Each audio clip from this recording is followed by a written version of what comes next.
আরবি মাসের রমজান একটি অত্যন্ত গুরুত্বপূর্ণ মাস। বিশ্বের মুসলিমদের সাথে বাংলাদেশি মুসলমানেরা মাসব্যাপী সিয়াম সাধনা করে থাকেন। সারাদিন পানাহারের পরিসমাপ্তি ঘটে ইফতারের মাধ্যমে। বর্তমানে সাধারণ মানুষের ক্রয় ক্ষমতার বাইরে চলে গেছে ইফতারি পণ্য। রাজধানীর বাজার ঘুরে মুসা মিয়ার প্রতিবেদন। আজ প্রথম রোজা ছিল বাংলাদেশের মুসলমানদের। তার জন্য রোজাদাররা তাদের পরিবারের জন্য বিভিন্ন প্রকার ইফতার সামগ্রী ক্রয়ের জন্য রেস্তোরাঁয় ভিড় জমাচ্ছেন। সরেজমিনে দেখা গেছে সকল ইফতার সামগ্রী খেতে খাওয়া মানুষের সাধ্যের বাইরে। তারপরেও রোজা বলে কথা, মুসলমানদের ধর্মীয় আবেগের মধ্যে রয়েছে এটি।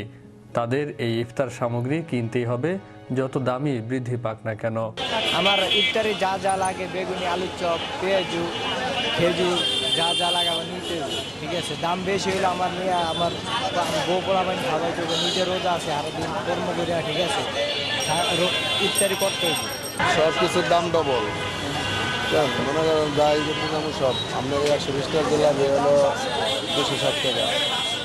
সব কিছুর দাম বেশি। হ্যাঁ, আপনার 600 টাকার খাজুর 1200 টাকা, যা কিছু আছে সব দাম ডাবল। এগুলো যেখানে যাই মনে করেন যা কিছু কিনতে যাই সব ডাবল। তবে সকল প্রকার জিনিসের দাম বৃদ্ধিতে ইফতার সামগ্রীর দাম কিছুটা বেড়েছে বলে জানান এই বিক্রেতা। তবে ক্রেতা সাধারণের কথা হলো, কোনো কিছুই কিনে খেতে না পারলেও ইফতারি তো কিনতেই হবে। এবার একটু হালিম একটু ভালোই যেতেছে, আলহামদুলিল্লাহ। গতবার থেকে এবার হালিম একটু ভালোই যাইতেছে। গতবার এই হালিম ছিল 180 টাকা, এটা এখন 180 টাকা। খাসি হলো 200 টাকা, খাসিতে 20 টাকা বাড়তি।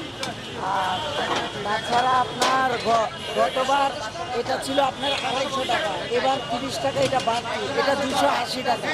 খাসি ছিল 250 টাকা, এটাতে 50 টাকা বাড়তি, খাসি 300 টাকা হয়েছে। কি পাচ্ছেন? গতবার তুলনায় গতবারে সাইজটা বড় ছিল, এবার সাইজটা ছোট করে ফেলছে। সাইজ ছোট করে ফেলছে, ছোট করে দামের পরিমাণে ঠিকই রাখছে, জিনিস কমাই দিচ্ছে। এই আর কি। গতবারে 500 টাকা যেটা নিয়েছিলাম, এবার 750 টাকা, কিন্তু সাইজ ছোট। একটা সময় ছিল 5টি আলুর চপ বিক্রি করা হতো 1 টাকায়, আর এখন 5 টাকায় বিক্রি করা হয় একটি। এইভাবে বৃদ্ধি পেয়েছে সকল পণ্যের দাম। তবু মানুষের চাহিদার কথা মাথায় রেখে এখনো দোকান চালানোর কথা জানান এই বিক্রেতা। আগে যখন 72 সনে বাংলাদেশি টন 2 টাকায় 1 হাজার চাল বেশি, এখন ওই চাপের দাম 150 টাকা। 2 টাকা এখন 150 টাকা। এগুলি 1 টাকা 10 টাকা, এখন একটা দাম 5 টাকা। মানুষের ধর্মীয় দুর্বলতাকে পুঁজি করে একদল অসাধু ব্যবসায়ী মুনাফা লুটে নিচ্ছে। তাদেরকে কঠিন হস্তে দমন করা দরকার, এমনটাই মনে করছেন সাধারণ ক্রেতারাও। মায়ের রমজান রোজার মাসটা হলো আসে বছরে একবার। তো দেখা যায় এই টাইমে যাদের একটু আর্থিক অবস্থা কম, তারাও চায় একটু ভালো কিছু খাওয়ার জন্য।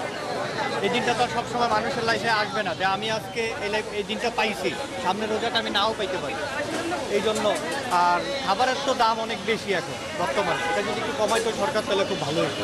এটা তো বিশালভাবে আয়ত্তের বাইরে গেছে, অনেক কিছুই আমরা কিনতে পারি না। হ্যাঁ, ইচ্ছা থাকে সত্ত্বেও আমরা সেটা পূরণ করতে পারি না। অনেক আশা আছে যে এটা কিনবো ওটা কিনবো, কিন্তু দাম শুনে যে অবস্থা হয়, মানে ধরার বাইরে থাকে আমাদের মতো ফ্যামিলি। হ্যাঁ, সব জায়গায় যেটাই চিন্তা করি সেটা ধরার বাইরে থাকে। এভরিওয়ান উই আর সাফারিং, ঠিক আছে। জিনিসপত্রের দাম ডাবলের থেকে বেশি, বাট গভর্নমেন্টের কোনো কার্যক্রম কিচ্ছু নাই, গভর্নমেন্টের 4 গুণ দাম।